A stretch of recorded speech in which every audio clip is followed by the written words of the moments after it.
Halo semua, perkenalkan saya adalah Septiani Barubarus. Di sini saya akan membuat video resume mengenai menganalisis penyajian data, cara penyajian data, tekstural, tabular, dan grafik, histogram, polygon, ogive, diagram garis, piktogram, dan box plot. Yang dimana latar belakangnya itu, histogram adalah tampilan grafis dari tabulasi frekuensi yang digambarkan dengan garis batang sebagai manifestasi data binding.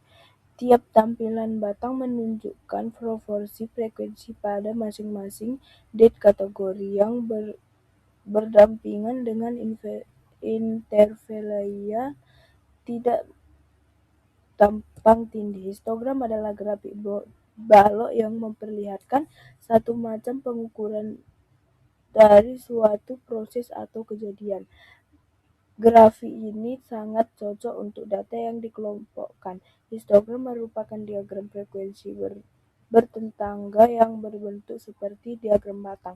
Batang yang berdekatan harus berhimpitan. Selanjutnya, histogram. Dalam statistik, histogram merupakan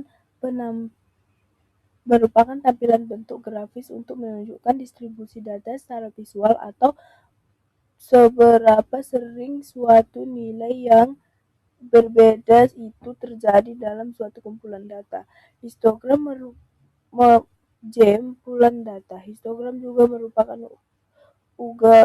merupakan salah satu alat dari 7 alat pengendalian kualitas. Manfaat dari penggunaan histogram adalah untuk memberikan informasi mengenai variasi dalam proses dan membuat membantu manajemen dalam membuat keputusan dalam upaya meningkatkan proses yang berkesinambungan. Langkah-langkah yang diperlukan dalam membuat histogram. Yang pertama itu mengumpulkan pengukuran data. Yang untuk menghitung histogram adalah data pengukuran yang berbentuk numerik. Yang kedua, menentukan besarnya range. Sebelum menentukan besarnya nilai range, kita mengetahui nilai terkecil dari seluruh data pengukuran kita. Yang ketiga, menentukan banyaknya kelas interval sebagai pedoman. Terdapat tabel yang menentukan kelas intervalnya sesuai dengan banyaknya jumlah sampel unit pada data pengukuran. Yang keempat, menentukan lebar kelas interval, batas kelas, dan nilai tengah kelas A. Menentukan lebar kelas interval yang menentukan setiap lebar kelas interval adalah pembagian range atau langkah 2 dan banyaknya interval kelas atau langkah 3. B. Menentukan batas untuk setiap kelas interval. Kita memakai rumus nilai terendah kurang X unit pengukuran. C. Menentukan nilai tengah setiap kelas interval. D. Menentukan frekuensi dari setiap kelas interval untuk mempermudah perhitungan. Pakailah tanda teli pengelompokan. 5. Untuk menghitung suatu persatu jumlah frekuensi yang jatuh dalam kelas interval. Yang E. Membuat tabel grafik histogram. Selanjutnya, polygon. Polygon adalah serangkaian garis berurutan yang panjang dan arahnya telah ditentukan dari pengukuran lapangan. Polygon juga serangkaian titik-titik yang dihubungkan dengan garis lurus sehingga titik-titik tersebut membentuk sebuah rangkaian atau jaring titik atau poligon. Kegunaan poligon, kedudukan benda pada pekerjaan pemetaan biasanya dinyatakan dengan sistem koordinat Kartesius tegak lurus atau XY di bidang antar datar atau peta, dengan sumbu X menyatakan arah timur barat dan sumbu Y mengatakan arah utara selatan. Koordinat titik-titik poligon harus cukup teliti mengingat ketelitian letak dan ukur benda-benda yang akan dipetakan sangat tergantung pada ketelitian dari kerangka peta. Selanjutnya OGIF. OGIF adalah grafik yang menunjukkan frekuensi kumulatif dari suatu distribusi data berkelompok. OGIF dibuat dengan menghubungkan titik-titik frekuensi kumulatif menggunakan garis. Selanjutnya jenis-jenis OGIF. OGIF kurang dari OGIF. Kurang dari dibuat berdasarkan frekuensi kumulatif kurang dari. Frekuensi dijumlahkan dari kelas pemetaan sampai kelas tertentu. Grafik akan yang pertama dimulai dari kiri bawah, lalu naik ke kanan atas. Rumus frekuensi kumulatif kurang dari FKI. F tambah 1, F tambah 2, F tambah 3, dan seterusnya sampai F tambah FI. Keterangannya FKI frekuensi kumulatif kelas I, F frekuensi setiap kelas. OGIF lebih dari dibuat berdasarkan frekuensi kumulatif lebih dari. Frekuensi dijumlahkan dari kelas terakhir menuju kelas awal. Grafik akan dimulai dari kiri ke atas, turun ke kanan bawah. Unsur-unsur dalam OGIF. Yang pertama itu interval kelas kelompok data memiliki batas bawah dan batas atas. Contoh 40 sampai 49, 50 sampai 59, 60 sampai 69. Yang kedua frekuensi, banyaknya data pada setiap kelas. Yang ketiga frekuensi kumulatif, jumlah frekuensi secara terhadap. Yang keempat tepi kelas digunakan agar grafik menjadi kontinu. Selanjutnya diagram garis. Diagram garis digunakan untuk menggambarkan hubungan dari waktu dengan data yang berkelanjutan. Diagram garis biasanya digunakan untuk melihat tren dan hal yang berubah-ubah. Diagram garis memiliki sumbu datar dan sumbu tegak, di mana sumbu datar menyatakan waktu dan sumbu tegak menyatakan kuantum data. Arah dari garis berguna sebagai metafora yang baik untuk data. Landaian naik mengidentifikasi bahwa nilai meningkat dan landaian turun mengidentifikasi bahwa nilai menurun. Perangkat garis membuat pola yang memperlihatkan kecenderungan pada dataset. Kegunaan dari diagram garis menampilkan tren data dari waktu ke waktu sehingga dapat membantu mengungkap pola yang tidak terlihat melalui teknik visualisasi lain seperti tabel atau ray data.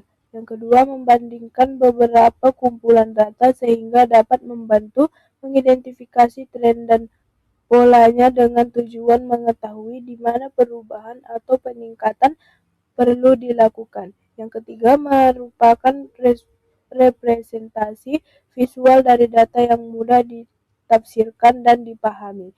Dengan demikian, diagram garis dapat digunakan untuk mengkomunikasi informasi yang kompleks terhadapnya.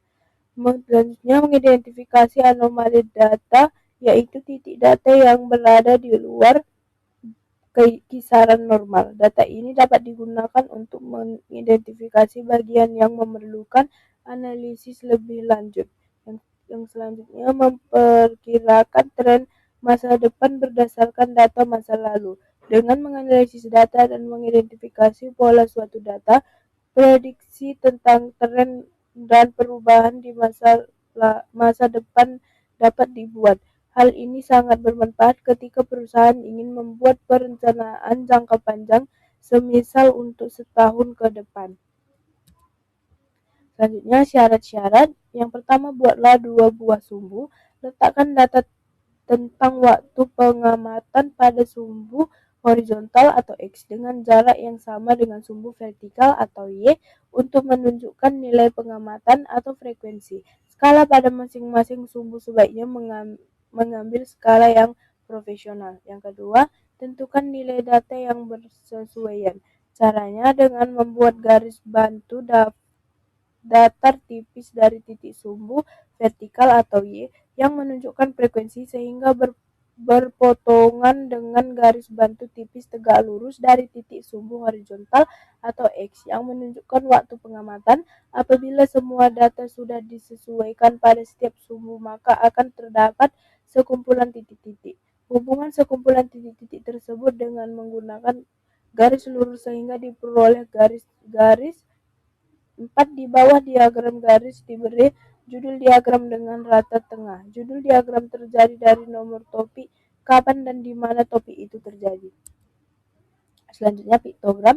Piktogram adalah penyajian data yang menggunakan gambaran atau simbol tertentu untuk mewakili sejumlah data. Tujuan piktogram mempermudah membaca data, membuat penyajian data lebih menarik, mempermudah pembandingan data. Kegunaannya menyajikan data secara sederhana dan mudah dipahami, membantu pembaca cepat menangkap isi data karena memakai gambar atau simbol. Yang ketiga, cocok untuk presentasi data yang ingin dibuat menarik dan komunikatif.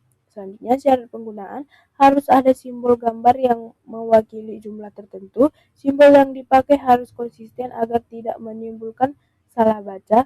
Paling baik digunakan untuk data yang jumlahnya tidak terlalu banyak.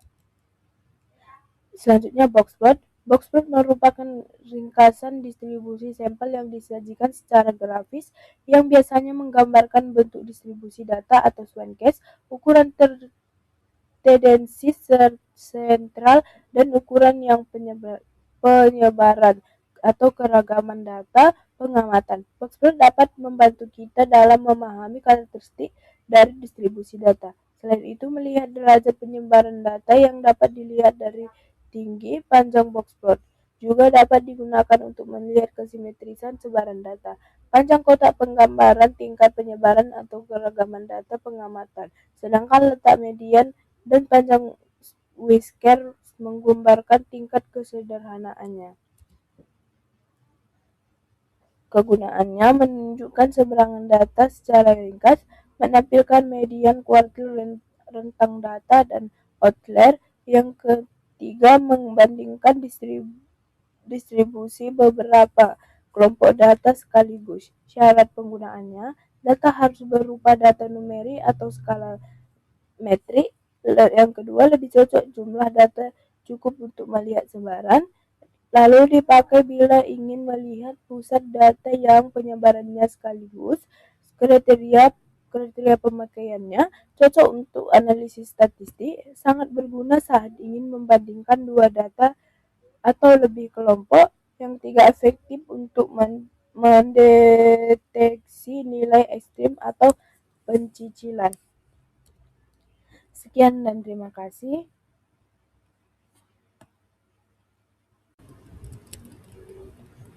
Halo semuanya, perkenalkan saya Deli Sarjani Bubalus. Di sini saya akan membuat video resume tentang entry data instrumen penelitian dari kelompok 8. Kok kita bilang aja kampus ya, gak enak aku nolaknya. Yang dimana pengertian SPSS. SPSS merupakan program olah data statistik yang sudah sangat populer dan banyak pemakaiannya, baik untuk penelitian umum, penelitian skripsi, tesis, disertasi, dan sebagainya. Kepanjangan SPSS adalah Statistical Product and Service Solution, yaitu sebuah software untuk keperluan olah data statistik. SPSS dibuat tahun 1968 oleh mahasiswa prasarjana ilmu politik di Stanford University bernama Norman Nee, yang saat itu diprosesikan pada komputer mainframe. Fungsi SPSS dalam penelitian. Penggunaan SPSS dan Smart PLS dalam penelitian memiliki peran yang sangat penting karena kedua software tersebut membantu penelitian dalam mengolah serta menganalisis data penelitian secara ilmiah. Fungsi utama SPSS dalam penelitian meliputi: yang pertama, mengolah data penelitian kuantitatif; yang kedua, melakukan analisis statistik deskriptif; yang ketiga, menguji validitas dan reliabilitas instrumen penelitian; yang keempat, melakukan analisis regresi dan korelasi; yang kelima, menguji hipotesis penelitian. Selanjutnya, instrumen penelitian. Instrumen penelitian adalah alat yang digunakan untuk mengumpulkan data penelitian, baik yang kualitatif maupun kuantitatif. Data kualitatif dapat berupa gambar, kata, dan atau benda lainnya yang non-angka. Sedangkan data kuantitatif adalah data yang bersifat atau berbentuk angka. Dalam penelitian kualitatif, instrumen utamanya adalah penelitian, sehingga yang dimaksud dengan instrumen penelitian dalam kesempatan ini adalah instrumen penelitian kuantitatif. Selanjutnya, tahap pengolahan data dalam penelitian. Setelah data dikumpulkan, tahap berikutnya yang tak kalah penting adalah pengelolaan data. Pengelolaan data melibatkan serangkaian aktivitas yang bertujuan menyiapkan data mentah menjadi informasi siap analis. Dalam konteks penelitian pendidikan, pengelolaan data menjadi krusial karena menyangkut akurasi, konsistensi, dan integritas data. Setiap tahap dalam proses ini harus dilakukan dengan cermat untuk menghindari kesalahan yang dapat mengaruhi hasil penelitian secara keseluruhan.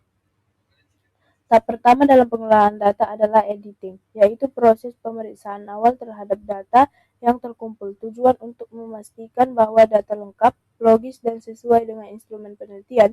Editing dapat dilakukan secara langsung di lapangan maupun setelah semua data terkumpul.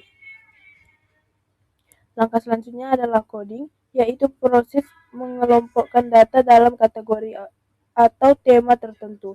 Dalam penelitian kuantitatif, coding digunakan untuk mengubah data kualitatif menjadi bentuk angka agar dapat dianalisis secara statistik.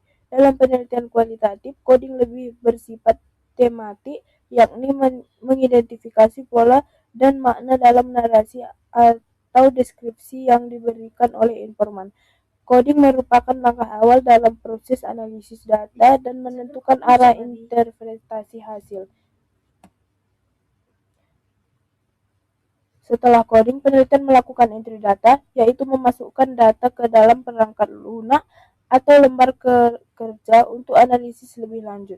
Dalam penelitian kuantitatif, entry data biasanya dilakukan menggunakan software seperti SPSS atau Microsoft Excel. Dalam penelitian kualitatif, entry data dapat dilakukan dengan bantu program seperti NVivo atau Atlas untuk mempermudah analisis naratif. Ketelitian dalam proses ini sangat penting, tidak terjadi kesalahan input yang berdampak pada hasil analisis. Langkah berikutnya adalah data cleaning, yaitu pembersihan data dari kesalahan, duplikasi, atau ketidaksesuaian. Tahap ini mencakup verifikasi ulang terhadap data yang telah dimasukkan, penghapusan outlier yang tidak relevan, serta penyesuaian format data agar seragam. Data yang tidak dibersihkan dengan baik dapat menurunkan validitas hasil analitis yang menyulitkan proses penafsiran hasil. Setelah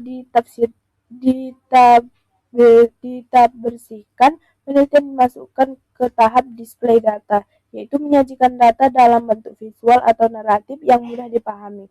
Display data dapat berupa tabel grafik, peta konsep, atau kutipan naratif yang menunjukkan tema-tema penting dalam penelitian. Penyajian data yang baik memudahkan pembaca memahami hasil penelitian dan mendukung agar argumentasi dalam pembahasan.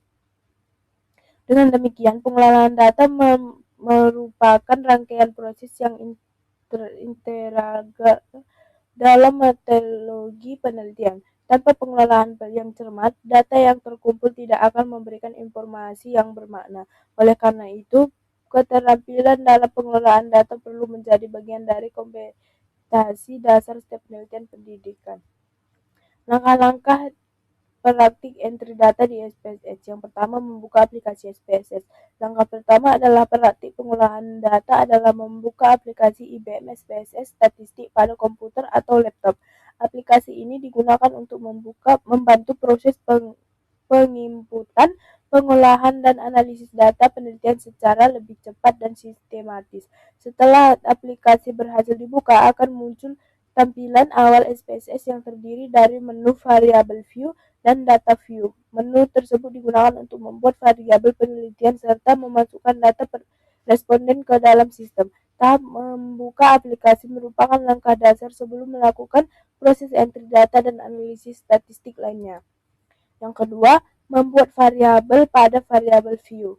Setelah aplikasi SPSS dibuka, langkah berikutnya adalah membuat variabel penelitian pada menu variabel view. Variabel digunakan untuk menentukan jenis data yang akan dimasukkan ke dalam SPSS. Pada bagian ini, penelitian mengatur nama variabel, jenis data, label, hingga kode jawaban responden agar data dapat diolah dengan benar. Yang pertama itu name, merupakan kolom untuk menulis nama variabel penelitian. Nama variabel harus dibuat singkat, jelas, dan tidak menggunakan spasi. Nama ini digunakan sebagai identitas data pada SPSS. Yang kedua, tipe digunakan untuk menentukan jenis data yang akan dimasukkan, seperti angka atau numerik, huruf atau teks. Pada umumnya, data penelitian menggunakan tipe numerikal karena lebih mudah dianalisis menggunakan SPSS. Yang ketiga, width berfungsi untuk menentukan jumlah karakter atau digit yang dapat dimasukkan pada suatu variabel. Pengaturan ini membantu menyesuaikan pajangan data yang akan diinput. Yang keempat, desimal digunakan untuk menentukan jumlah angka di belakang koma pada data numerik. Jika data tidak memerlukan angka desimal, maka nilai desimal dapat diubah menjadi 0. Yang kelima itu label, merupakan keterangan lengkap dari nama variabel yang dibuat. Label digunakan agar peneliti ini lebih mudah memahami arti variabel pada output SPSS. Yang keenam, plus digunakan untuk memberikan kode pada jawaban responden. Kode ini mempermudah proses penginputan dan analisis data.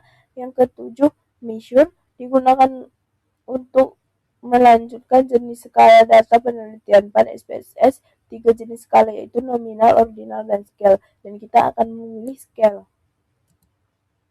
Sekian dan terima kasih.